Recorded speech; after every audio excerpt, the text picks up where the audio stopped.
Mesdames, Messieurs,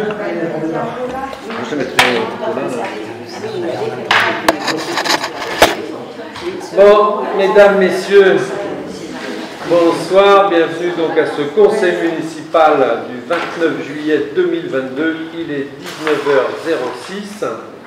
Avant toute chose, il nous faut un secrétaire de séance, et là on innove, il faut que le secrétaire de séance soit là lundi en fin de matinée pour signer le PV. Oui, non, mais si c'est tout ça, ça va, non mais son mairie lundi en fin de matinée. Donc, Bernadette. Alors, les pouvoirs. Donc, Babin. Non, les marques. Tu veux lui donner le Bernadette? Alors, les pouvoirs. Babin Lucie, Calais Marie-Pierre, Chex Alain, Calais Marie-Pierre. Je vous rappelle, hein, c'est la dernière fois, on a droit à 2 pouvoirs et on est combien? 9. On n'est que 9 là. On est 10. 1, 2, 3, 4, 5, 6, 7, 8, 9. Non? Ah oui, Marie-Pierre, oui, pardon. Marie-Pierre, 10.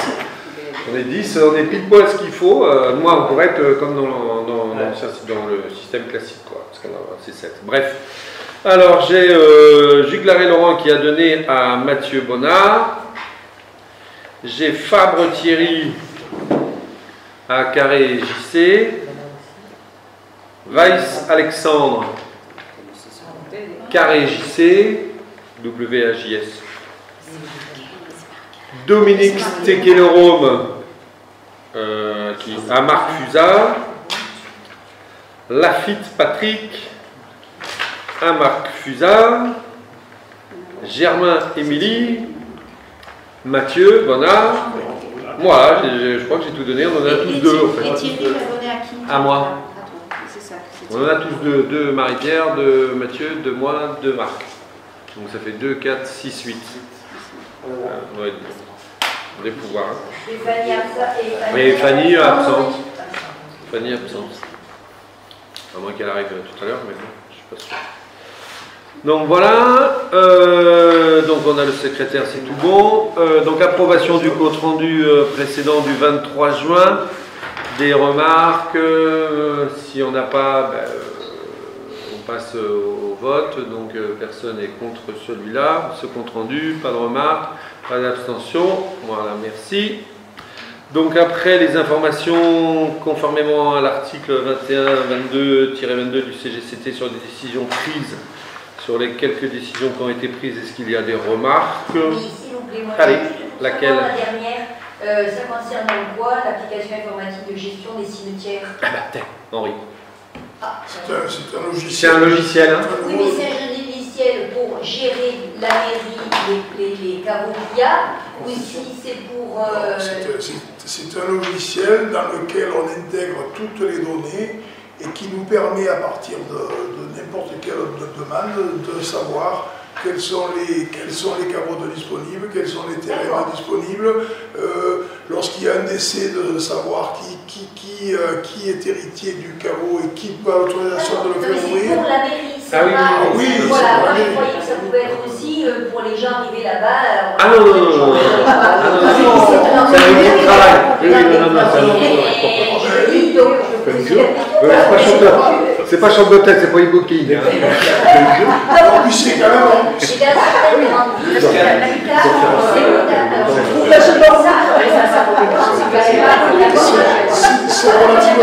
C'est relativement confidentiel. Ouais, voilà. C'est un outil de travail. On a un logiciel qui date de Mathusalem et... qui est obsolète, qui n'est pas... Je croyais que c'était pour que les visiteurs trouvent leur caveau, non. L'application. Mais ça existe? Oui, oui. Oui, dans les grands. Dans les grandes villes. Au Père-Lachaise, oui. Non, mais dans les grandes villes, à Marseille. En général, ils sont quadrillés. Il y a le plan avec, comme sur les plans, de ABCD, puis 1, 2, 3, 4. Voilà, Tu fais le matériel dans l'école. Bon voilà, donc qu'on ne se trompe pas, hein, c'est pas e-booking, c'est un logiciel pour travailler, pour que ce soit plus confortable. Et les photos intégrées, il y a tout l'historique sur le truc, et les photos, les emplacements, c'est super. Donc voilà, alors l'ordre du jour. Point numéro 1, donc modification du tableau des effectifs communaux suite à l'avancement de grade, hein, comme chaque année. Donc là j'indique les lignes directrices de gestion qui fixent en matière de promotion de valorisation des parcours professionnels, les orientations et les critères généraux à prendre en compte hein, pour les promotions au choix dans les grades et cadres d'emploi, notamment les modalités de prise en compte de la valeur professionnelle et des acquis de l'expérience. Donc chez nous, on propose en conséquence au conseil municipal de modifier le tableau des effectifs par la création de 2 postes d'adjoint technique principal première classe à temps complet. Voilà, donc on a donc des grades qui passent, donc on a 2 agents techniques principales qui passent première classe donc à temps complet. Donc première classe, ça veut dire qu'après, qu'est-ce qu'il est au-dessus? Après, il place de classe C à classe B ou ah non, donc là, après, donc déjà, ils arrivent d'un parcours première, deuxième classe, et avant c'était agent... Avant, ils étaient deuxième classe. Deuxième classe, et puis avant, ils étaient... avant, ils ont été adjoints techniques. Voilà, et là, maintenant, ils peuvent... Après, c'est maîtrise. Après, c'est agent de maîtrise au-dessus. Voilà. Alors par contre, j'ai demandé à Patrick ce matin, vous avez dit voilà, s'il y a le... Je l'ai envoyé là, il n'y a pas très longtemps, il y a une demi-heure à peu près. Donc voilà. Donc en fait, à l'heure actuelle, les effectifs, on en a effectifs pourvus, on en a donc 40. Hein, voilà. Pas mal quand même. Voilà, 40 et personnel non titulaire, 7. Les maîtres nageurs. Vous avez trouvé la personne pour le camping pas le camping, le physiotourisme? Pas encore. Donc elle n'est pas comptabilisée là-dedans, ça fera 53. Ben si, elle doit y être parce qu'il y a quelqu'un à l'heure actuelle. Donc, j'ai toujours ma remarque, hein, excusez-moi, mais je trouve qu'on a beaucoup, je suis désolée de le dire, mais comparé à d'autres communes du coin qui ont le même nombre d'habitants et qui ont les mêmes équipements, sauf ici, je ne compte pas les saisonniers, je trouve que ça fait beaucoup. Donc après, on a des charges personnelles qui nous permettent pas d'avoir de levier pour l'investissement. Alors, je réponds toujours la même chose, moi aussi. C'est très très difficile de comparer de commune à commune. Moi, je rappelle que, par exemple, nous, on a 13 salles municipales à disposition des associations. Donc déjà, ce n'est pas le commun de beaucoup de communes, même si elles ont 50% de plus de population que nous. Donc voilà, après, non, il ne me semble pas qu'on ait plus que cela. Mais en tout cas, on ne le fait pas... Non, mais si, regarde. Ouais, je regarde, mais bien sûr, mais on n'a pas les mêmes, honnêtement, on n'a pas les mêmes superficies. Nous, on a combien d'hectares de forêt 900, on a un domaine qui est beaucoup plus grand. On a plein de choses qui font que c'est très difficile de comparer. Si on prend le personnel de l'école, par exemple, on s'aperçoit qu'il y en a très peu qui sont en temps plein. Aussi, après, il faudrait l'équivalent temps plein. Si, Fabien, c'est pour ça que j'ai demandé justement à Patrick les temps pleins, les temps justement, je préfère le voir. Donc voilà quoi. Non, mais... Ça me veut pas, mais bon. Voilà, après, parce que c'est plus et moins, et c'est très dur de comparer. Puis voilà quoi. En tout cas, ce qui est important aussi, c'est que dans notre budget, on n'est pas à 55 ou à 60% de notre budget de fonctionnement. Donc, ce qui est important, c'est que dans ce qui est le deuxième critère quand même, qui me semble quand même très très important, c'est qu'on est plus que bon dans la fourchette. Mais alors là, comme les autres communes, parce que moi je ne veux pas dire qu'on est meilleur ou moins bon, mais comme les autres communes, on est dans la fourchette d'un budget de fonctionnement. Donc ça veut dire que si le budget de fonctionnement il est de temps, c'est que aussi s'ils ont moins, pourquoi ils ont moins alors que nous? Mais vous voyez, c'est quoi? Voilà. C'est que pour pouvoir faire des investissements, le seul levier c'est de faire des économies de fonctionnement. Tout à fait, non mais on en fait, mais ceci dit, on est à, je sais plus... nous on est à 47% à peu près 47%. Et le plus. On est à 47%, non, on est à 47% de frais de personnel dans le budget général. On est à 47%. Bon, ben on est en dessous de la moyenne des communes, des strates comme nous. Bon, ben voilà, après je ne veux pas juger, je ne vais pas dire qu'on est meilleur que les autres, mais bon, voilà, donc ça veut dire que ça nous laisse une marge justement pour pouvoir continuer à vivre et à avoir des excédents pour effectivement investir parce que c'est le nerf de la guerre. Oui, mais sauf que... Après, des économies. Après, chaque emploi est justifié, Marie-Pierre. Au jour d'aujourd'hui, il n'y a pas un employé qui n'est pas utile. Donc, les personnels que nous avons sont les personnels nécessaires pour le bon fonctionnement de la commune. Ouais, on serait à 55% du taux, je te dirais, oui, C'est effectivement, ça, ça a étudié, mais on est à 47%, moi ça me semble bien. J'estime. voir d'autres communes et de... Eh ben, regarde le temps. Chaque commune a sa propre spécificité, Marie-Pierre. Il faut aller voir sur ces communes-là s'il y a une enveloppe de prestation de services qui est très importante. Oui, parce que tu regardes, va voir Galière, va voir Paradis, regarde Saint-Martin-de-Grèce. Là, avant-hier à Mayenne, j'ai demandé, Mayenne, ils sont 30. Non, mais... Bon, et ils ont aussi, ils ont des choses, ils ont un budget. Regardez ce que représente un pourcentage. C'est ça. Si Mayenne, ça représente 40%, effectivement, c'est pas... C'est ça qu'il faut voir. Nous, on est à 47, on est en dessous, largement en dessous de la moyenne. C'est que, par exemple, il y a des communes qui sont moins endettées que nous aussi. Donc, le tout, c'est un tout en fait. Vous regardez le tout. Voilà. Mais là, le tout, c'est pas grave. Non, mais après... Oui, non, c'est tout lié. Vous regardez.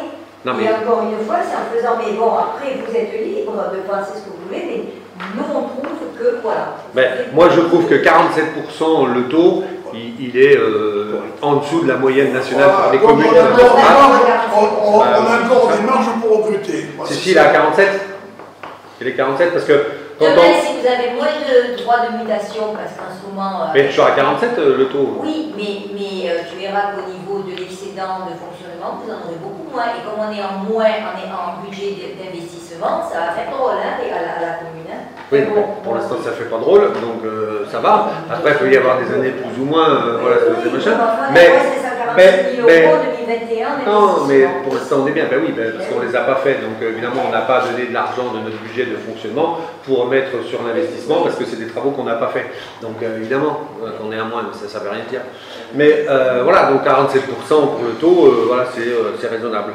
À moins que Mayenne soit à 40%, je dirais Eric, tu es fabuleux, dis-moi comment tu fais. Voilà. Voilà. Donc en fait, on se redira la même chose l'année prochaine. Voilà. Exact, pas l'année prochaine. Ben, c'est des grades quand il y a les... voilà, c'est des pourcents. En termes d'effectifs, c'est chaque fois qu'on a une évolution. Voilà, une à deux fois par an. Voilà. Point 2. On a il faut passer au vote. On n'a pas voté? Ah pardon, excusez-moi, est-ce qu'il y en a qui sont contre de cet avancement? Heureusement qu'on a une secrétaire. Est-ce qu'il y en a qui s'abstiennent? Et voilà, donc à l'unanimité. Voilà, donc point 2, circuit touristique, culturel et patrimonial autour des poètes provençaux, approbation du coût prévisionnel du projet et demande de subvention au titre du programme Leader. Ne vous battez pas. Vous avez convenu, vous êtes arrangé. Donc Christine Garcin-Goriot. Donc dans le cadre du développement des activités culturelles et touristiques de la commune, un projet de circuit dans le centre du village sur la thématique des poètes provençaux a été initié et il est porté par Delphine et moi-même et nos comités respectifs. Le projet a été déposé en mai 2022 auprès du PETR du Pays d'Arles pour solliciter des financements européens dans le cadre d'un programme Leader.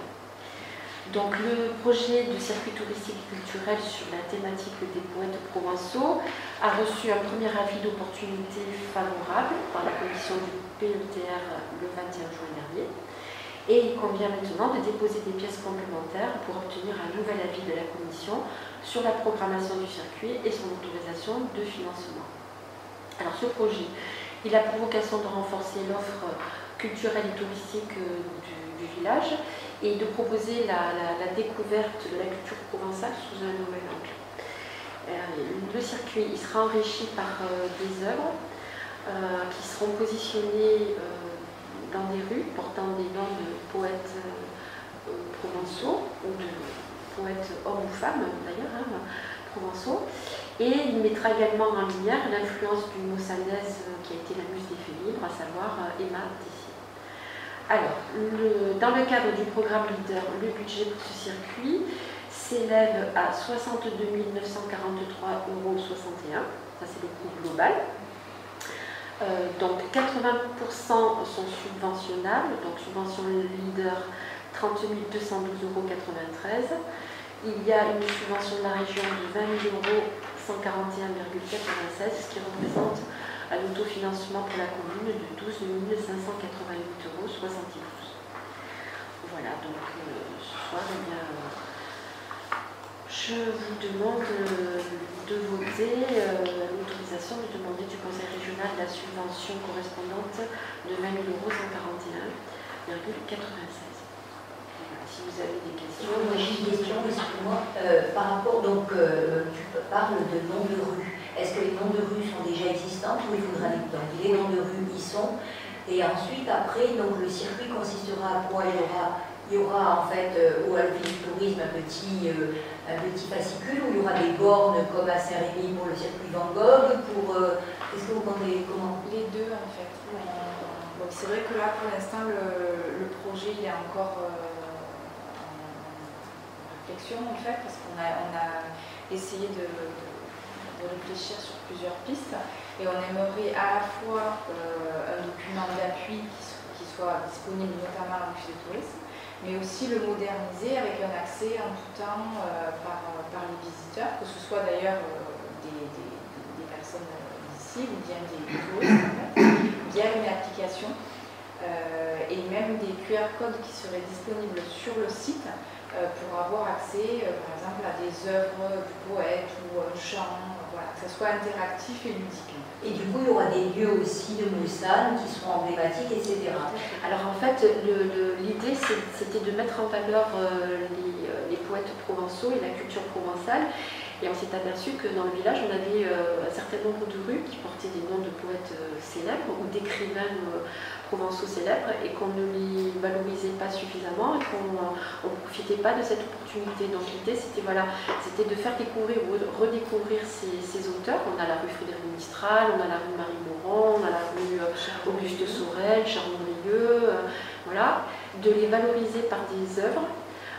Et de pouvoir également, grâce à des QR codes ou grâce à l'application, avoir des interactions aussi avec des circuits qui existent déjà ou avec des musées qui sont existants et en longueur, et permettre comme ça aux enfants, aux scolaires, aux locaux comme aux visiteurs de redécouvrir l'œuvre de ces poètes tout en ayant un cadre qui sera embelli, puisqu'il y aura des œuvres aussi qui célébreront ces auteurs dans les lieux qui ont été, il y en a 8, hein, c'est ça, hein, on a sélectionné 8 lieux pour que le circuit aussi géographiquement soit cohérent. Alors justement, j'ai une question, est-ce que vous ne pensez pas que vous ne mettez pas la charrue avant les bœufs, c'est-à-dire qu'avant de faire ça, qui est une excellente idée, mais de restaurer ou de fleurir ou d'embellir certaines des rues qui portent le nom de ces poètes, parce que je vois par exemple pour le petit patrimoine, vous avez les financements, etc.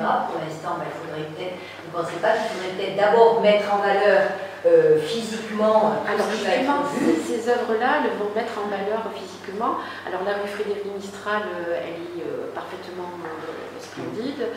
La rue Baptiste Blanc, elle est toute belle, toute neuve aussi. La rue Marie-Moron également. Charles-Andrieux, vraiment les lieux qui, en plus, qui portent les rues et les lieux qui portent les noms de ces poètes, ce sont des endroits qui sont vraiment très très beaux. Marie-Moron, c'est là où on a fait le parking, là tu vois l'impasse. Oui, oui. Voilà. Charles-Andrieux, parce que c'est dans le même secteur aussi. Auguste Sorel, elle est tout contre l'église, donc c'est des lieux emblématiques et qui sont beaux du village et qui seront encore embellis de par les œuvres qui vont être réalisées. Bon, voilà, c'est pour demander 20 000 € à la région. Et vous aurez la réponse quand du PETR et du leader? Alors en fait, le PETR se réunit sous forme de commission. Oui. Donc là, la prochaine commission, il me semble que c'est à la rentrée. Oui. Ils nous ont demandé de renvoyer des pièces complémentaires pour l'étude du dossier. Mais déjà, c'est plutôt favorable d'avoir eu un accord. Je trouve que c'est bien, mais il faut le maintenir parce que ça n'a rien à voir. Mais à une époque, on avait mis des sous pour Flandrin, le truc sportif, là, pour rappeler. Et aujourd'hui, ça ne sert plus, etc. Et encore une fois, je suis désolée de le dire, mais l'argent public, etc. Donc faire les choses, oui, bien évidemment, mais à condition que ça ait une logique, c'est-à-dire que franchement, on a peut-être. Moi, je trouve qu'on a d'autres choses à faire que déjà mettre ça. C'est très bien, mais c'est un peu tôt par rapport à ce qu'on a à faire avant, je trouve, dans le village. Bon, après, ce sont les œuvres d'art qui ont une vocation durable, parce qu'il y a tout un volet aussi sur le développement durable. Voilà, oui, mais alors, il n'y a pas de réel. Excusez-moi, mais je n'ai pas de compte rendu de. La rue, là, par exemple, Sorel, vous dites qu'il y aura des œuvres d'art, c'est-à-dire alors? Ben pour l'instant, moi je suis artiste, donc il y a des artistes qui vont répondre, qui vont proposer des œuvres qui vont devoir illustrer ou Auguste Sorel par exemple, ou son œuvre. Et justement, tout l'avantage de ce projet, c'est aussi de faire travailler des artistes locaux, parce qu'on va solliciter des artistes uniquement du coin.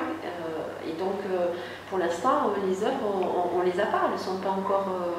Oui, mais votre idée, c'est l'œuvre, tu la mettras, excuse-moi, mais je ne comprends pas bien l'œuvre, elle sera où? Alors, justement, il y a 8 endroits, suivant les gens. Alors, suivant les endroits, l'œuvre, elle peut être soit sur le mur, soit elle peut être sur le mur. Les supports peuvent être divers et variés, ça peut être une peinture, ça peut être une sculpture, ça peut être du fer qui est travaillé à plat. Enfin, moi je ne suis pas artiste, Delphine non plus, mais ce sont les artistes qui vont proposer en fonction des lieux qu'on a identifiés et en fonction des supports qui seront possibles. Parce que si on est sur du privé, on ne peut pas... Oui, mais alors justement, comment avez-vous pu faire votre devis en sachant que les artistes, vous les avez pas encore? Nous, c'est une estimation. Voilà, il faut bien qu'on fasse. Oui, non, mais donc, et puis on se donne une limite aussi. On n'a pas. Ça, bien sûr, mais donc là, vous ne savez pas trop en fait aujourd'hui. Vous n'avez pas les artistes. Vous savez pas... Les artistes, si on a fait une sélection d'artistes déjà aussi de par tous les contacts que Delphine peut avoir parmi tous les artistes qui exposent à l'espace galerie ou qui sont connus dans notre région, et ce sont eux qui prioritairement ont été sollicités. Et ça, c'est parce qu'aujourd'hui vous demandez les 20 000 € à la région, mais on n'a pas, en fait, on valide aujourd'hui, là, en demandant ces 20 000 € le projet complet. Donc on n'a jamais validé en conseil municipal le projet. Aujourd'hui, on valide que avec la convention. Donc on valide aujourd'hui le projet. Oui, bien sûr. Alors en comité culture, on en a parlé. Voilà, on a travaillé sur le projet. Le leader, il est lancé depuis que le comité a travaillé sur la question. Là, aujourd'hui, on souhaite demander cette subvention à la région pour pouvoir boucler le projet. Nous, on s'abstiendra sur ce projet-là, parce que non, il y a d'autres choses à faire avant qu'on... Eh bien, c'est pas grave. Ouais, chacun a le droit. Oh, oui, non. Après, alors, on passe au vote, mais j'en suis pas sûre du tout.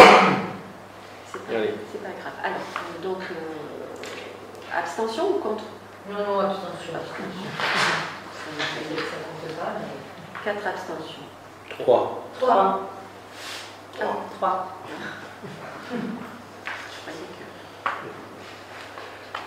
Bon, merci. Donc, le reste, pas de contre, hein, c'est ça. Donc, point 3. Donc, non, c'est monsieur. Prise en charge, gratuité, fête de la jeunesse. Alors, je dis qu'aux membres du conseil municipal que l'organisation de la fête des écoles de la jeunesse, qui s'est tenue le mardi 5 juillet 2022, a été assurée par la commune avec le concours de l'association APEDRA, qui à cette occasion a assuré la tenue d'un point buvette restauration. Donc je précise par ailleurs que la commune a souhaité offrir à chaque écolier présent une boisson et un sandwich qui convient par conséquent de prendre en charge cette gratuité en octroyant donc une subvention exceptionnelle à l'association APEMA d'un montant de 1 100 €. Voilà. Donc est-ce qu'il y a des questions? Ça s'est très bien passé. Ça s'est très bien passé d'ailleurs. C'était très bien, c'est un vif succès. Un vif succès qui malheureusement maintenant fait obligé à refaire ça. Mais l'association de la PEMA va prendre plus d'ampleur, donc c'est un peu le but aussi, donc c'est très bien. Voilà. Pour le mettre. Est-ce qu'il y a eu beaucoup de jeunes après? Alors il y a eu Moi, j'ai vu les petits, alors, après, Émilie n'étant pas là, c'est vrai qu'on n'a pas on pourra lui poser Il y en la question. avait. Est-ce que ça a été géré par des inscriptions? 18, ouais, pour 18 les ados. inscriptions. Voilà. 18 inscriptions. Donc 18, Pour après les tous ados. les petits de Pour l'école. les petits, oui, ça c'est. Il y avait 18 ados, donc. Les jeunes après. Il y avait 18 ados, ça c'est sûr, parce qu'ils avaient réservé, donc peut-être qu'il y en avait qui sont venus aussi après, c'était 18 minimum. Quoi. Après, il y a des ados qui sont venus, qui n'ont pas spécialement. Qui étaient juste présents pour l'ambiance aussi. Pour bu leur coca. Et voilà. Donc voilà, s'il n'y a pas de questions, on peut passer au vote. Donc qui est contre? Qui s'abstient? Donc voter à l'unanimité. Alors, point 4, reconduction de l'étude dirigée. Donc, bon, je rappelle aux membres du conseil municipal la volonté de poursuivre par la municipalité d'étoffer les temps périscolaires. Et donc, je rappelle par ailleurs que les collectivités territoriales et leurs établissements publics peuvent recruter des vacataires si les trois conditions suivantes sont réunies: recrutement pour exécuter une tâche, un acte déterminé, recrutement discontinu dans le temps et répondant à un besoin ponctuel de l'établissement public, et une rémunération attachée à l'acte. Et donc on vous propose de recruter en fait 6 vacataires pour effectuer l'étude dirigée durant le temps périscolaire du soir, les jours où nous aurons suffisamment de demandes, priorité au lundi, mardi, jeudi. Et donc il est proposé également aux membres du conseil municipal que chaque vacation correspondant à 1 heure d'étude dirigée soit rémunérée par référence au taux de rémunération de l'ordre d'enseignement des professeurs des écoles de classe normale, à savoir 24,82 € brut.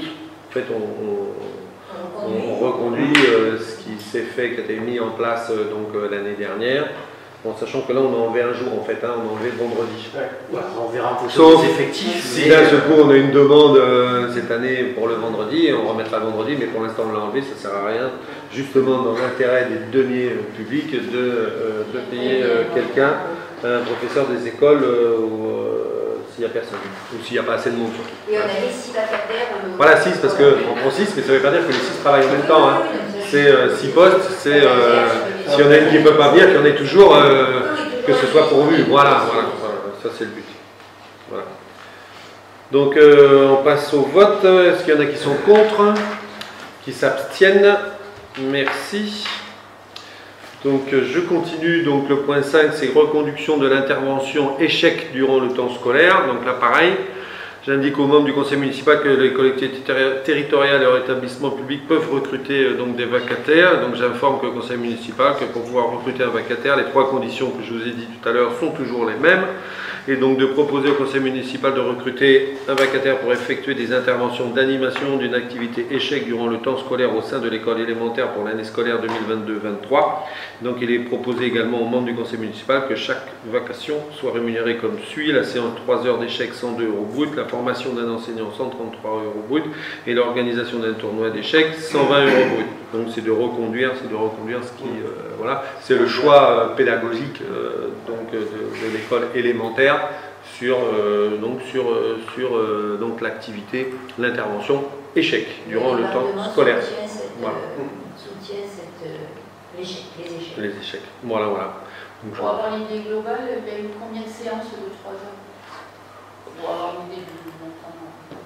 En fait, ça touche quasiment toutes les La classes, séance, je crois. ça touche, Émilie n'est pas là, mais ça touche toutes les classes. Combien il y a eu de séances sur je sais pas. le budget global? Le budget global, il est aux 5 000 €, 5005, un truc comme ça, 5005, 6 000 €. il y a 6 millions. Voilà. C'est la somme que l'on octroie en fait aux directrices, donc chacun un budget, et à elles de faire des propositions.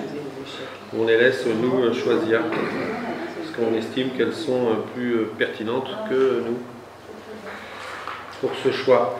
Donc on passe au vote. S'il y en a qui sont contre, qui s'abstiennent, merci. Donc maintenant on va s'éclairer. Marché éclairage public, Marc Fusain. Allez, la lumière. Alors, vu le code de la commande publique et notamment ses articles L2123-1, moi je vous les passe à vous. Donc, vu l'avis d'appel à concurrence mise en ligne le 22 avril jusqu'au 25 mai 2022 sur la plateforme de dématérialisation Modula Provence marché public, en vue d'attribuer le marché de travaux précité à l'issue d'une procédure adaptée avec faculté de négociation. Vu la présentation du rapport d'analyse des offres au comité de travaux, considérant les offres reçues au nombre de 6 pour les sociétés Néo Travaux, Inéo Provence, Lassis, Eiffage Énergie, SNEF, Santerne Camargue, dit Citeos, parmi lesquelles celles formulées par la société Santerne Camargue Citeos, considérée comme économiquement la plus avantageuse et proposée pour attribution. Au vu de ces éléments, donc voilà, donc c'est pour attribuer ce marché de travaux à Santerne Camargue Citeos pour l'éclairage public sous forme d'accord cadre sans marché et exécuté par bon de commande sur une durée de 3 ans avec un maximum de commandes fixé à 300 000 € hors taxe. Donc voilà, c'est pour autoriser cette société de faire les travaux sur l'éclairage public de notre commune. L'ensemble de l'éclairage ou que mais pour la somme allouée qui était de 80, la première phase est une somme de 83 900 €. Donc on va commencer par faire tout ce qui est à lampe de mercure, bien entendu, hein, tout ce qui est le plus consommateur et le plus urgent, voilà, tout remplacé par des LED et tout placé avec les non, les voilà. Non, je ne trouve pas le terme. Les variateurs, je te remercie. Merci Mathieu. C'est avec les variateurs donc, qui sont programmés de manière à ce que ça puisse prendre le relais par la suite. Et voilà. Alors moi j'avais une question, Jean-Christophe le sait, on en a parlé l'autre jour à la communauté de communes. Beaucoup de communes baissent l'intensité, voire même éteignent la nuit. Est-ce que nous, à Moussan, on fait ça? Où est-ce qu'on va le faire? Et quand? Parce que bon, aujourd'hui, tout le monde le demande, le gouvernement le demande. À ce jour, c'est pas fait parce qu'on n'a pas encore assez de pylônes avec les variateurs. Puis il faut centraliser tout ça. Donc, dans tous ces travaux qui sont amenés à être faits dans les phases 1, 2 et 3, et tout ça va être pris en considération. Et après, le comité, puis après on en reparlera en comité. Donc, c'est pas demain qu'on fait ça alors que le gouvernement demande de le faire dès la rentrée. On peut. Nous, nous déjà, dès la rentrée, donc là, en validant ça, c'est tous nos mercures, voilà. L'horreur, déjà, c'est la priorité des priorités. Pour l'économie. 2, effectivement, le comité, donc dans la continuité de ça, dans la continuité, c'est effectivement d'améliorer et d'aller vers cela le plus vite possible étant pas demain dans des mais assez vite dans un terme public et municipal. Non mais c'était une chaîne qui est prioritaire. Quel secteur, je veux dire n'importe quoi moi, quel quartier on éteint complètement ou on met quel quartier d'abord? Est-ce que toute la commune on l'éteint à 100% de minuit à 5 h du matin? Pourquoi pas? Toute la commune. Oui, voilà. Mais par contre il y a beaucoup de communes qui le font déjà, on est à la traîne quand même. On n'est pas à la traîne parce que la majorité des communes que je connais, que tu connais de la vallée des Baux, des 10, parce que ça... Alors j'aime pas trop prendre l'exemple sur les autres, parce qu'il y a des choses qu'ils font très très bien et mieux que nous, ça y a pas photo, et il y a des choses qu'ils font moins bien que nous, voilà. Mais sur les 10 communes que, à ce que je sache, il y a Oreille, Paradou, Saint-Rémy, donc 3 sur 10, pour moi, ça fait pas beaucoup, mais 4, je sais pas, Saint-Étienne c'est possible, donc ça fait 4, ça fait déjà, voilà, donc 4 sur 10, mais c'est très bien, on est encore 6 un peu à la traîne, mais nous c'est prévu d'aller vers ça, voilà, donc on ne peut pas après aller plus vite que la machine. Juste pour rappel quand même, on avait parlé à une époque de changer, M. Roux c'était là, Patrick, on nous disait qu'on en aurait pour 800 000 € de travaux et on changeait tout l'éclairage public et on faisait 50 000 € d'économie par an et c'était fait. Et on parlait et ça n'a jamais été fait. Et oui, et donc comme tu le sais, c'était une étude qui était prise en charge par la communauté de communes de Vallée des Baux, que cette société-là s'est cassée la gueule et que le projet qui était sous Sautel avant sur un mandat précédent, voilà, est tombé à l'eau et est devenu obsolète même pour toute la communauté de communes. Et donc voilà, et là c'était le budget annoncé 1 million d'euros de mémoire ou un peu plus. C'était si on enlevait, si on faisait tout la commune et qu'on faisait tout bien. Donc voilà, donc déjà ça prouve quand même qu'il y a une vraie volonté d'aller vers ça et que là pour le coup on était les premiers. Bon, ça s'est pas fait et maintenant, mais on ne sera pas les derniers. Voilà, mais j'espère qu'on soit quand même. Voilà. C'était pas mal pour moi parce que On soit la tête. Voilà, c'est peut-être ça. qu'on aurait dû devoir changer si on avait fait un Non, mais voilà, moi ce que je souhaite, c'est qu'on soit précurseur et qu'on ne soit pas à la traîne. Voilà. C'est en tout cas sur ce point-là on se rejoint parce que c'est dans nos objectifs et c'est une volonté très forte. Il suffit d'être équipé. Et pour le moment, on n'est pas. Et on le saura très rapidement dans le futur. Donc, on peut passer au vote. Donc, qui s'abstient? Qui est contre? Unanimité des membres présents. Merci. Ou représentés. Voilà. Alors, point 7, approbation de la convention CTG avec la CAF. Donc, je rappelle aux membres du conseil municipal que la convention, donc la CTG, c'est la convention territoriale globale de services aux familles et c'est le nouveau cadre partenarial entre les CAF et les collectivités locales. Donc, la CTG a pour ambition de couvrir l'ensemble des champs d'intervention de la CAF qui repose sur 4 missions essentielles: aider les familles à concilier vie familiale, vie sociale et vie professionnelle, faciliter la relation parentale, favoriser le développement de l'enfant et soutenir les jeunes, créer les conditions favorables à l'autonomie, à l'insertion sociale et professionnelle et accompagner les familles pour améliorer leur cadre de vie et leurs conditions de logement. Et donc la CAF contribue à une offre globale de services aux familles au moyen du versement de prestations légales, d'interventions sociales préventives et du financement du service d'accueil et le soutien pour les enfants, les jeunes et leurs parents. Donc je ne vais pas tout vous lire sur parce qu'il y a plusieurs phases. La phase 1, c'est la mise en place des instances de gouvernance, c'est-à-dire un comité de pilotage et un comité technique, et élaboration évidemment d'un diagnostic qui donc du 6 février 2020 à mars 2021. Là, les discussions, le travail, la démarche territoriale avait été lancée le 11 décembre 2019. Vous voyez, c'est comme tout, il faut du temps. Cette première phase a permis de préfigurer les enjeux et les orientations stratégiques validées en comité technique le 22 avril 2021. Voilà, vous avez eu donc les différents champs d'intervention conjoints retenus couvrant les thématiques de l'accès au droit et à l'inclusion numérique. Il y aura une phase 2, une consultation des partenaires, journée des acteurs, à réaliser du 1er juillet 2021 et a permis de donner donc de la lisibilité sur le vécu du territoire et partager les missions et les actes de chacun. Compte tenu de la réélection effectivement du maire de Saint-Rémy-de-Provence et ses impacts sur le conseil communautaire, les travaux ont été suspendus entre septembre 2021 et février 2022, donc ce qui a pris un peu de retard. Et enfin, la CTG prévoit une continuité de moyens pour piloter et coordonner la démarche. Et donc la CAF cofinance des fonctions de chargé de coopération CTG par une subvention intitulée Pilotage du projet de territoire chargé de coopération CTG. Je précise que dans la deuxième phase, il y a une consultation des acteurs, la formalisation d'un plan d'action concerté pluriannuel sur le territoire Vallée des Baux. Et donc la CTG comporte 11 signataires, que sont les 10 communes: Oreille, les Baux-de-Provence, Égalières, Fontvieille, Mas-Blanc des Alpilles, Mossel des Alpilles, Moriès, le Paradou, Saint-Étienne-du-Grèce, Saint-Rémy-de-Provence et la CAF des Bouches-du-Rhône. Donc voilà.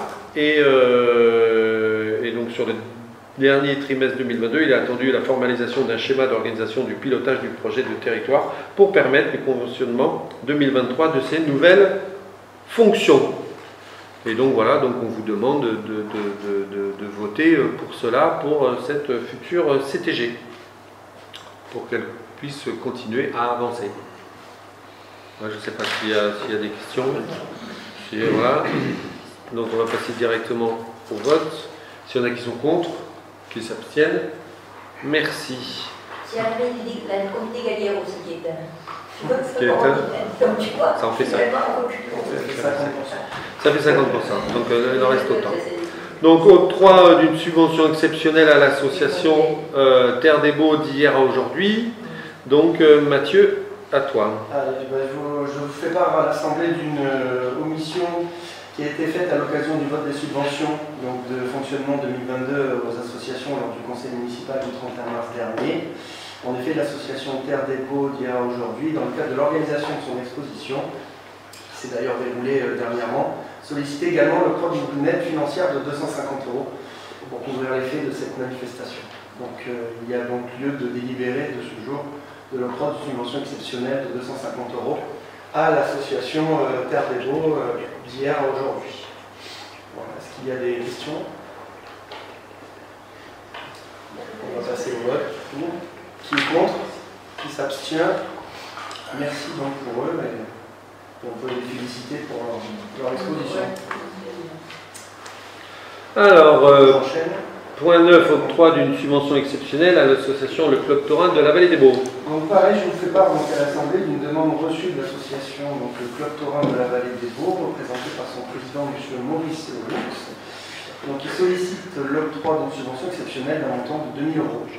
Donc je précise que cette aide financière de 2000 € est sollicitée par l'association dans le cadre de l'organisation de la fameuse soirée du jeudi dernier, Pigoulade, des spectacles aux arènes. Donc il y a lieu aujourd'hui de délibérer ce jour de l'octroi d'une subvention exceptionnelle de 2000 € à cette association. Également, pareil, une manifestation qui a eu vif succès pendant les fêtes.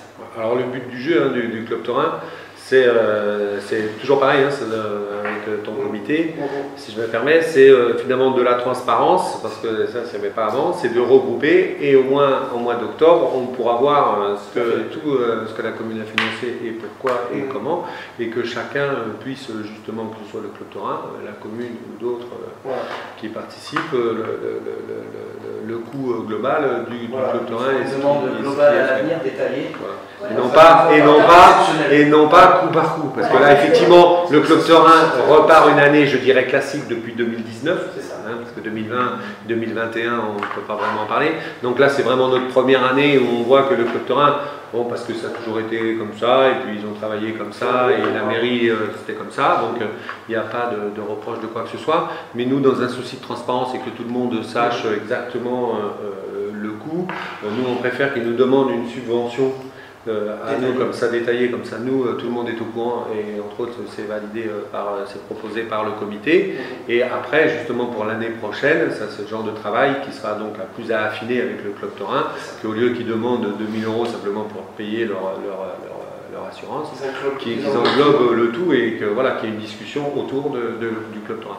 Mais ça ce sera à ton comité. Mais Mathieu, donc je t'avais fait un mail parce qu'effectivement là, quand on dit pour le Club Taurin, alors je ne suis pas du tout opposée, mais organisation de la soirée du 14 juillet pour la Pégoulade des spectacles des arènes, il devait avoir un devis. Or, on nous demande 2000 €. Les factures, voilà, mais eux, déjà, quand ils ont embauché les gens pour faire la Pégoulade des arènes, ils avaient déjà un devis. Donc, on nous demande d'avoir une aide exceptionnelle qui, l'année dernière, était déjà une aide exceptionnelle. Donc, comme tu viens de le dire, tu as raison, c'est pas une aide exceptionnelle, où il faut un budget global avec Pégoulade en dedans, etc. Mais en fait, on valide 2000 €. Eh ben, on ne sait pas si c'est vraiment pour la Pégoulade. Ah, mais si, si, parce qu'on a eu les devis. Ah, pardon, moi, je t'ai demandé de devis, oui, non, mais les devis, parce que c'est eux qui payent. Donc, nous, on demande pourquoi, évidemment. Après, on n'a pas, ça c'est en interne à eux. Nous, on demande évidemment, on ne demande pas 2000 parce qu'ils ont mis 2000. Mais voilà. Et l'ambiguïté est aussi que, comme c'est pour le 13 juillet, le 14 des fêtes de 14 juillet, c'est toujours c'est pour ça qu'il faut qu'on en discute avec le comité, entre qu'est-ce qui est du 14 juillet, je dirais ce qui ressemble plus à la commune, en la valeur, donc notre fête nationale, et la fête du Club Taurin. Il y a ces deux choses qui sont en même temps, au même moment, mais qui paye quoi, qui fait quoi et qui est responsable de quoi. Donc le but du jeu à terme, c'est de mettre ça à plat, et donc ce sera en charge au comité de Mathieu, de mettre ça à plat, de voir avec le Club Taurin qu'une bonne fois pour toutes, dans l'intérêt de tous, et des deniers publics, nous sommes très attachés, mais c'est ça qu'on fasse, et non pas coup par coup. Après, je te rappelle, Pierre, dans les dossiers de subvention, ils nous transmettent leurs résultats, leur bilan. Donc cette somme-là, elle va apparaître. On aura de quoi voir, on aura des factures, on aura tout en face pour étudier la future demande de subvention l'année prochaine. Comme je l'ai dit, juste ce qui m'a interpellé, c'est la demande exceptionnelle, qui est comme pas exceptionnelle, pas tous les éléments. Et qu'ensuite j'ai dit, est-ce qu'on a un devis? J'ai pas vu le devis. On a moi je proposais à 2 000 €, je sais combien ça donnait, et je sais le coût que ça a quand tu fais le spectacle. Oui, il y avait, en fait, il y avait deux coups, il y avait il y avait trois. Il y avait deux groupes folkloriques et il y avait le spectacle aux arènes. Donc ça, les trois, plus les assurances attribuées, tout ça, ça faisait 2 000 €, 1 900, voilà. Donc on a dit, je lui ai dit, bon, je propose 2 000 € et voilà. Mais après, il est bien entendu que voilà, on ne va pas faire ça avec toutes les associations et tout le monde coup par coup. C'est pas possible. Même maintenant, comme dit JC, et c'est un souci de transparence, c'est plus facile de rien dire. Voilà. Tout à fait, bien sûr. Sur ça, il y a des choses à plat. C'est ça, et c'est pour ça que c'est exactement le but du jeu, c'est pour ça qu'on le met sur la table, c'est pour ça qu'on en discute, c'est pour ça qu'on vous le dit, ça prouve, parce que pour nous, ce qui est très important, c'est cette transparence-là, et donc effectivement, en mettant ça, tout de suite, ça évoque des questions, ça évoque que c'est pas sorti du bureau du maire, donc voilà, et donc ce sera à Mathieu et à son comité voilà, de voir avec eux. Et maintenant, on va dire que toute l'animation de l'association, le monde associatif a bien repris, on n'est plus bloqué. Il est clair qu'avec des associations qui proposent des manifestations un peu spécifiques, maintenant, on va plus les aider, mais on aura des réunions un peu plus restreintes par rapport à leur activité. Et là, on travaillera avec le comité avec elle. Voilà, pour être plus transparent. Voilà, d'anticiper les choses, voilà. Sur ce qu'on peut. On n'avait pas jusqu'à maintenant, 2020. Et puis même au niveau de la programmation, ce sera beaucoup plus intéressant, on sera plus en amont. Et ça permettra aussi d'être transparent dans toute transversalité par rapport à toi, à la programmation touristique. Ça apportera plein d'éléments. Bien sûr, bien sûr. Du coup, on va passer au vote. Donc, qui est contre? Qui s'abstient? Merci pour eux. Alors, point 10. Donc vous l'avez en annexe, dans l'annexe, la validation du principe d'aménagement unité foncière, donc le PFR, pour ceux qui ne savent pas, mais je sais que tout le monde sait, Audran, dans le dossier ouvert, c'est le point 10.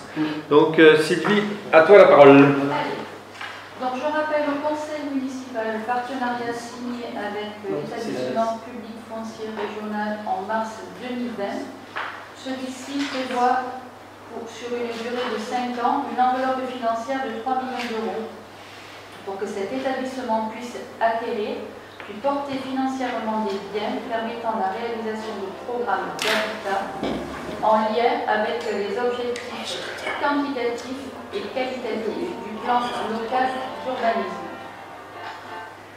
Je rappelle dans ce cadre l'acquisition par l'EPFR de l'unité foncière Audran. Et je précise qu'un travail collaboratif entre l'établissement public, la commune et l'opérateur Grand Delta Habitat permet à ce jour d'arrêter le principe d'aménagement de cette unité foncière comme suit.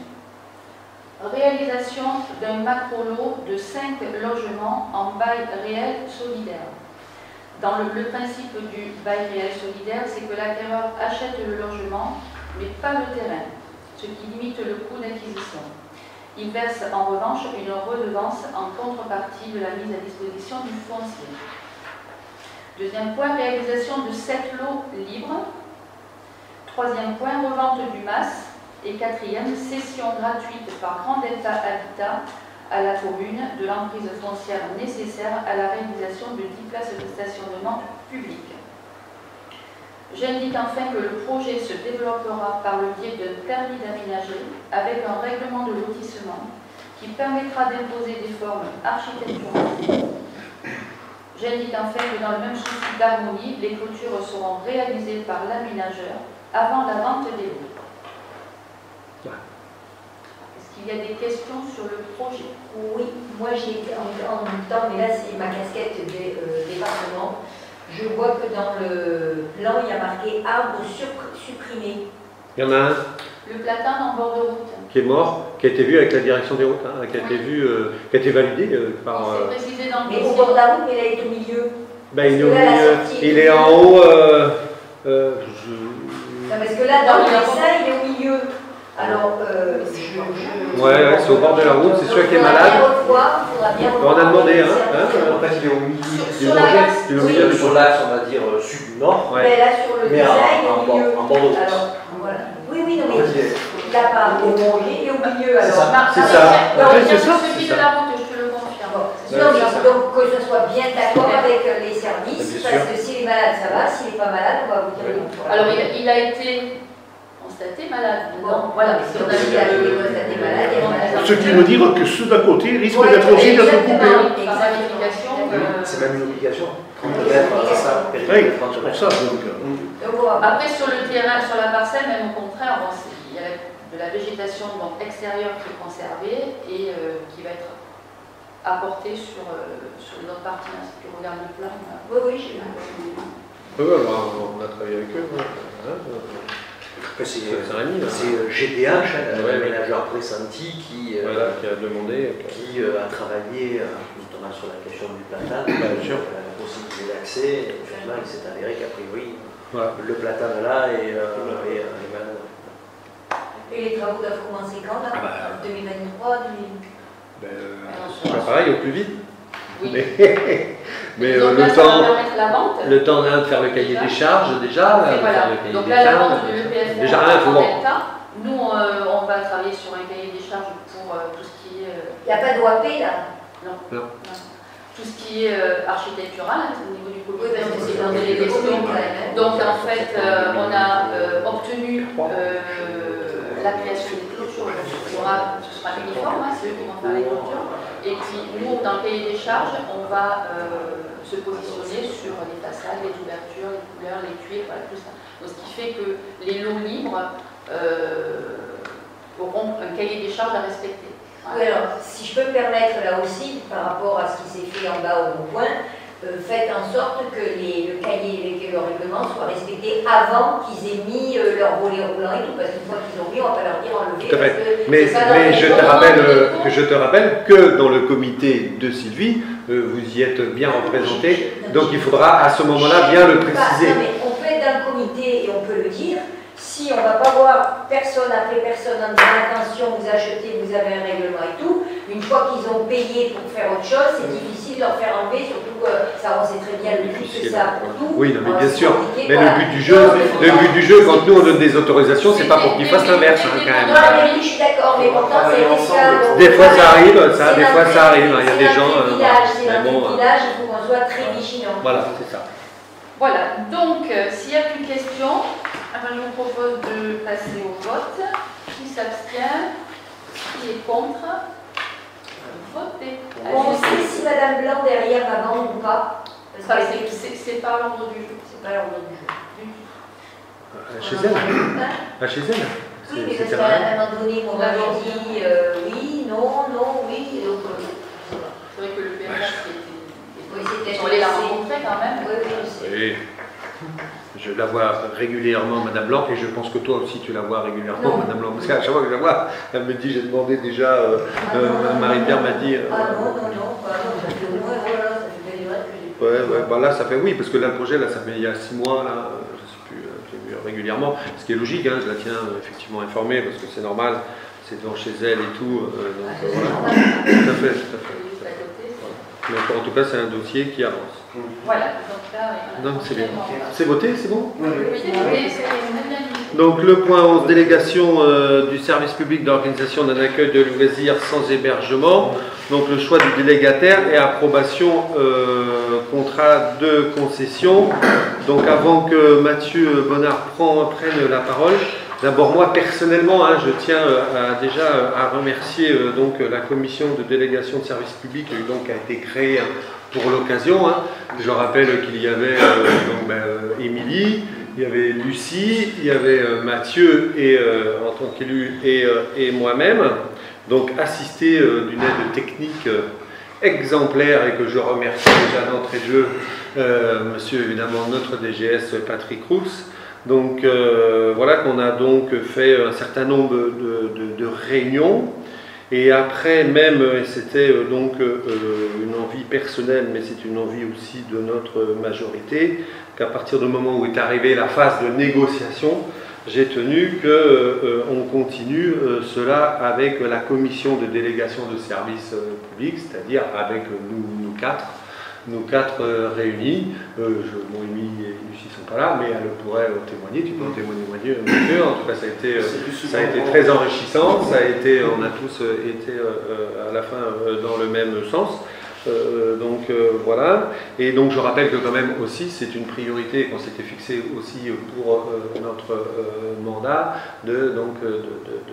d'avoir pour notre jeunesse, notre jeunesse, c'est-à-dire de 0 à 17 ans, une vraie politique forte sur cela.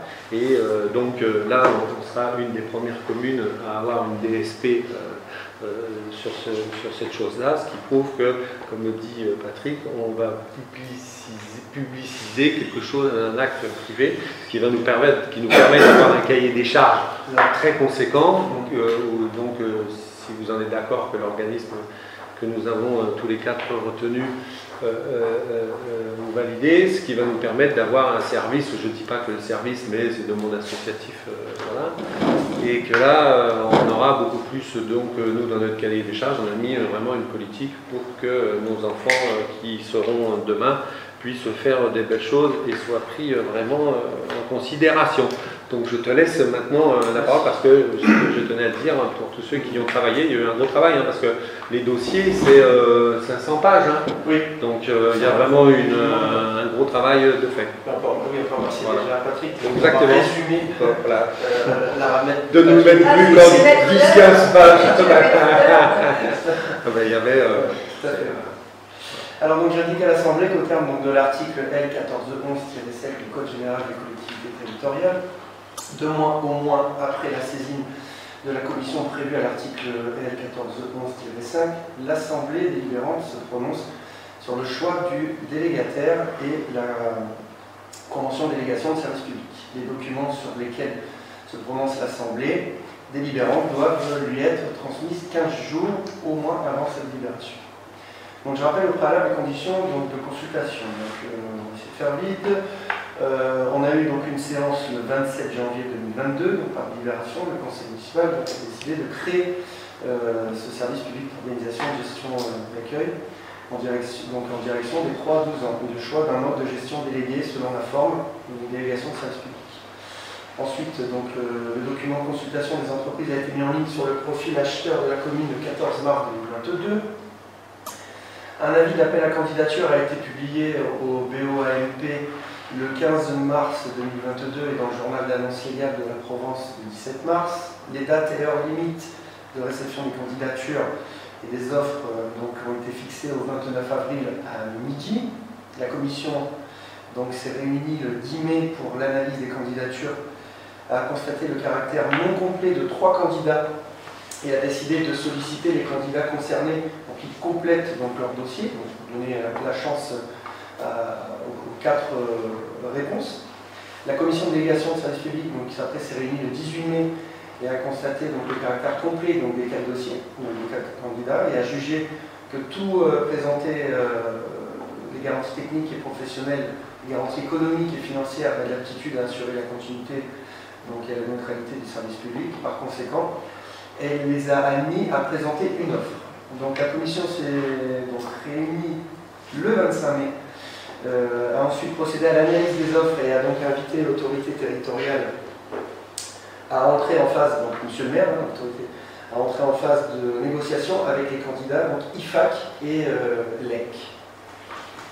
La négociation s'est déroulée selon une réunion de présentation d'une durée d'1 heure et demie pour chacun des candidats, puis 3 séries d'échanges écrits. La négociation ayant associé les membres de la commission étant parvenue à son terme, l'autorité territoriale a souhaité présenter à la commission le 8 juillet l'analyse comparative des offres à l'issue du processus de négociation sur la base des critères précisés dans le règlement de consultation et sa proposition à retenir comme délégataire la société IFAC. Donc monsieur le maire a ensuite décidé de soumettre à l'approbation du conseil municipal des candidats IFAC comme délégataire pour les motifs exposés dans le rapport du maire transmis aux membres du conseil municipal. Donc, conformément aux dispositions de l'article 1411-7 du du Code général des collectivités territoriales. Le projet de convention ainsi que le rapport de la commission de délégation de services publics et le rapport du maire ont été transmis aux membres du conseil municipal le 13 juillet 2022 afin d'être examinés lors de la séance d'aujourd'hui du 29 juillet 2022. Donc je précise enfin que le délai de 2 mois après l'ouverture des offres prévues dans l'article 14L-7 du Code général des collectivités territoriales a bien été respecté. Donc voilà, donc je vous propose donc de voter aujourd'hui pour l'approbation du choix de retenir donc, le candidat IFAC, donc, qui est au 23 rue de la République à Marseille, en deuxième, comme délégataire de service public de notre ALSH, donc, pour 2 ans. De Montsant. Pour 2 ans. Pour 2 ans. Ils ont quoi comme autre gestion de centre de... Ils ont démocratique, pas très loin. Les Saintes, le secteur, Lambès, Orgon, ou Orgon, les deux. Les Saintes-Marie-de-la-Mer, et donc l'avantage qu'ils ont, c'est que dans le rapport, ils travaillent entre eux, voilà, ils vont travailler ensemble. Donc ça veut dire que peut-être, et vraisemblablement, les petits vont sûrement faire une journée l'été, partir une journée à la mer pour aller faire des activités avec les enfants de voilà, les Saint-Ouen, et inversement. Ils ont un minibus à disposition en permanence. Comment ils financent là? Parce qu'une DSP, donc ça dépend du cahier des charges. Est-ce qu'ils doivent mettre à disposition de l'argent? C'est vous, la commune, qui nous aussi. Nous, on met la même somme que. Nous, on met. Ah non, nous on met, le budget là-dessus, c'est 76 000 €. Ah, donc vous allez mettre 76 000 €. Ah oui, dans la DSP, on met le curseur, ce que nous, on met. Et donc eux, ils ont une obligation, par exemple, de remplir, un certain nombre d'enfants, ils ont un certain nombre de sorties. Quand ils nous disent, je veux dire, quelque chose, par exemple, l'accueil, le matin, il y aura quelqu'un pour accueillir les parents, il faut que cette personne soit là. C'est-à-dire que nous, on est habilité à venir, ça ne veut pas dire qu'on contrôle, qu'on n'a pas confiance, mais de venir contrôler, de dire tiens, mais il n'y avait personne pour accueillir les enfants, on note, ça c'est bien. Et voilà, et ainsi de suite. En fait, il y a plein de choses comme ça. Non, mais c'est très bien, mais ça veut dire que la commune va mettre 76 000 €. Juste, pas parce que je ne suis pas plus pour les uns et pour, il n'y a pas de problème.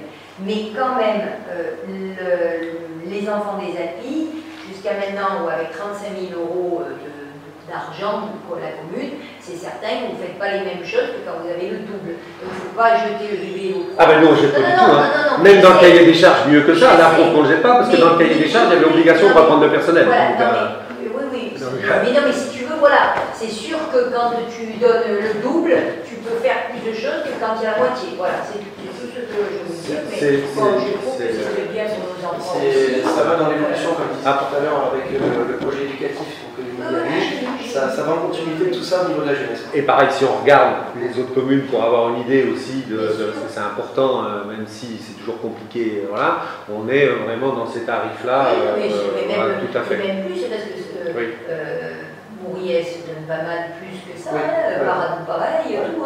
Voilà. Donc le but, en fait, c'était, quand on est avec un monde associatif, je ne jette pas du tout l'opprobre sur les enfants des Alpilles, à l'heure actuelle, mais on a moins comment dire, on sait moins ce qui s'y passe. Je ne dis pas que c'est pas bien ce qui s'y passe, mais on a moins, parce qu'on n'a pas le droit de s'ingérer dans la vie associative. Tandis que là, on a publicisé un service privé. Donc ça veut dire qu'on a une responsabilité et eux, ils ont une responsabilité. Exactement. Exactement.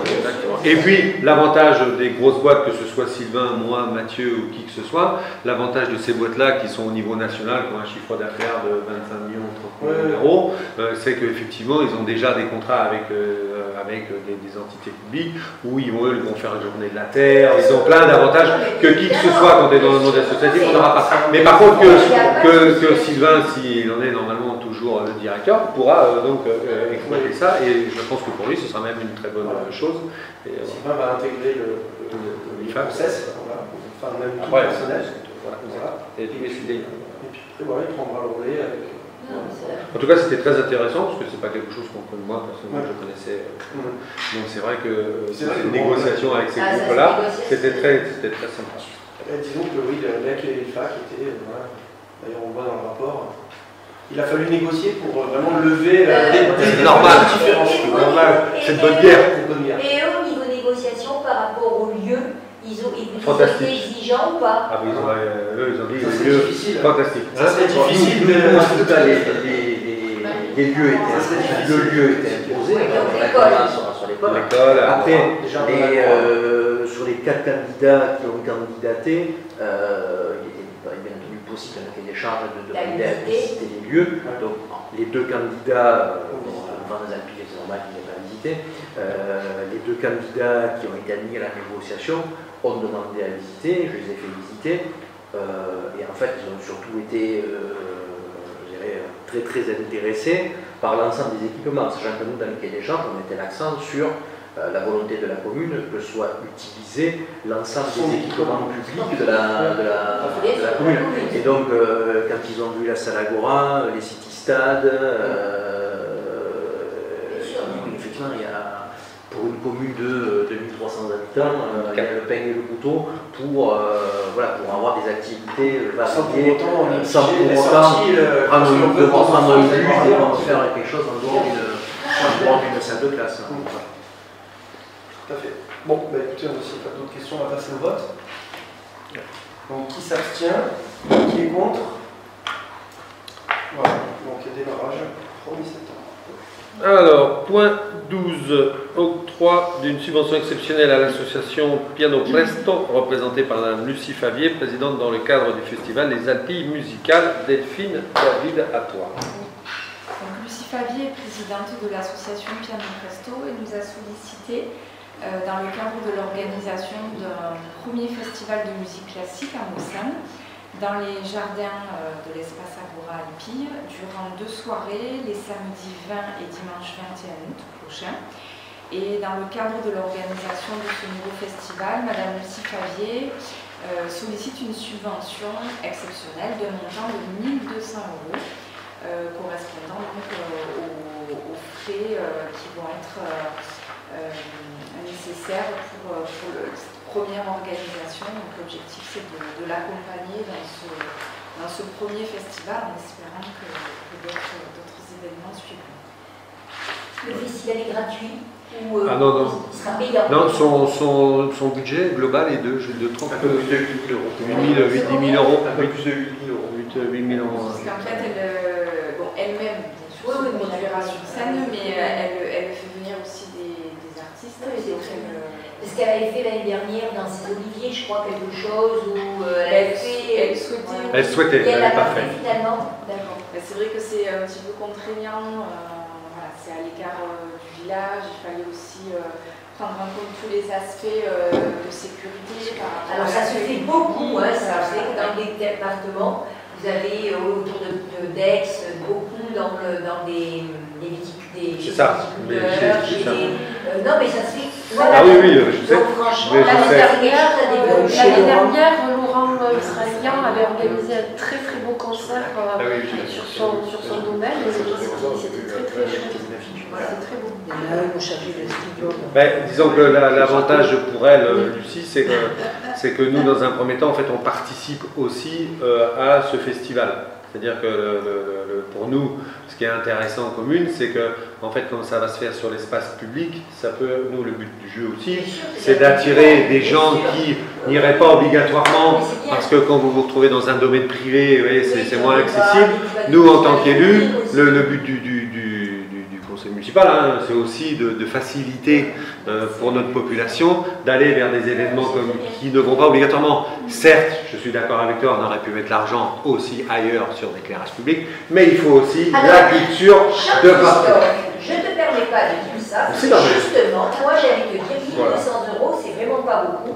Et je suis 1 200 plus 1 200 plus 1 200. Mais je suis pas pour le gaspillage. Voilà. Donc, mais je suis pour la mais moi aussi je suis pour la culture. Non, mais je ne suis pas pour le gaspillage.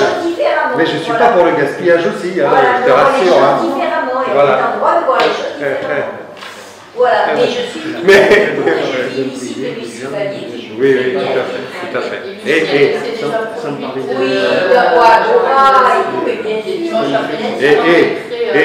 et en charge supplétive, il y aura l'éclairage d'Agora.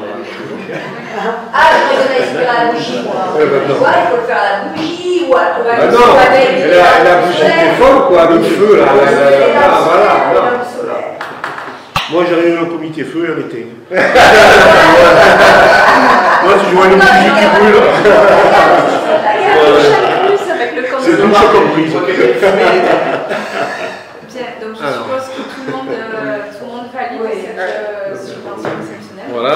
Et donc, point 13, convention de partenariat donc, entre le conseil départemental 13 et la commune dans le cadre du partenariat culturel Provence-Seine. Et donc, comme je le dis aussi à chaque fois, nous avons la chance dans notre département d'avoir cela, ce qui n'est pas le cas dans tous les départements de France et les départements limitrophes. Et donc, je m'en félicite à chaque fois. Et merci Marie-Pierre et notre présidente Martine Bassard. Comme je le fais à chaque fois. Parce que je trouve qu'effectivement, de ce côté-là, on a cette chance-là, qui existe depuis très longtemps. Et je trouve que c'est très très bien. Et il faut justement en profiter quand on peut en profiter pour nos populations. À toi, Delphine. Voilà, donc le conseil départemental des Bouches-du-Rhône entend poursuivre sous forme de convention annuelle l'aide apportée sur les plans techniques, financiers et artistiques aux communes du département. Les objectifs de Provence-en-Seine sont notamment de sensibiliser et aider les municipalités à inscrire l'action culturelle dans leur développement local, élargir la demande culturelle, élargir et fidéliser les publics, favoriser la mise en réseau des acteurs culturels locaux, créer des parcours de sensibilisation des publics avec des acteurs artistiques, sociaux et éducatifs. L'aide apportée par le département pour les communes de moins de 20 000 habitants dans les domaines suivants: expertise artistique, donc sélection des spectacles proposés au catalogue Provence-en-Seine, une aide administrative et juridique, respect de la législation juridique et sociale pour chaque spectacle, une aide financière du coût du spectacle graduée selon le nombre d'habitants des communes, un accompagnement et une mise en réseau à travers l'organisation de journées départementales de formation. Et donc la signature de la convention de partenariat culturel au Conseil départemental 13 pour la saison 2022-2023 et donc pourrait être renouvelée sur cette nouvelle saison. Y a-t-il des questions? Que ça dure. Exactement. Et d'ailleurs, à ce propos, la prochaine soirée du Barbie entre dans le cadre de ce dispositif, donc, jeudi 4 août. Et c'est même Provence-en-Seine plus, puisque c'est un spectacle qui est pris en charge à hauteur de 80%. Donc ça nous permet d'avoir accès à un spectacle de qualité comme tout le monde. Voilà. Bravo. Pour le vote, est-ce que tout le monde valide? Oui. Écoutez, merci beaucoup.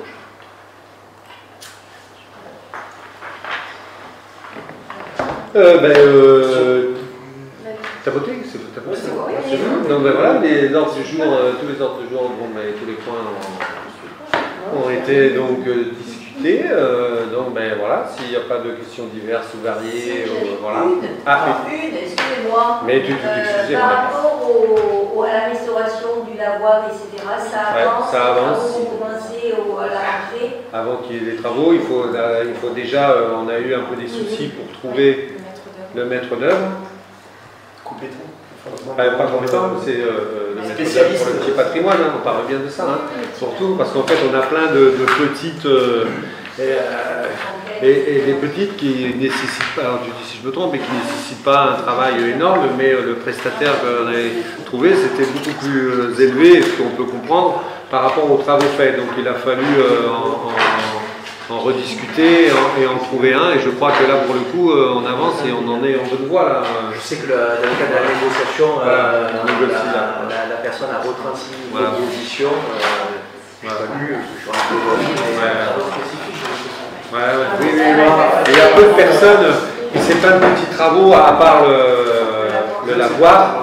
Toutes les autres c'est que des petites choses, et donc trouver des gens pour que ça intéresse à faire, c'est compliqué. Mais a priori on va avoir la bonne maîtrise d'œuvre qui va nous faire des propositions pour après, bien sûr.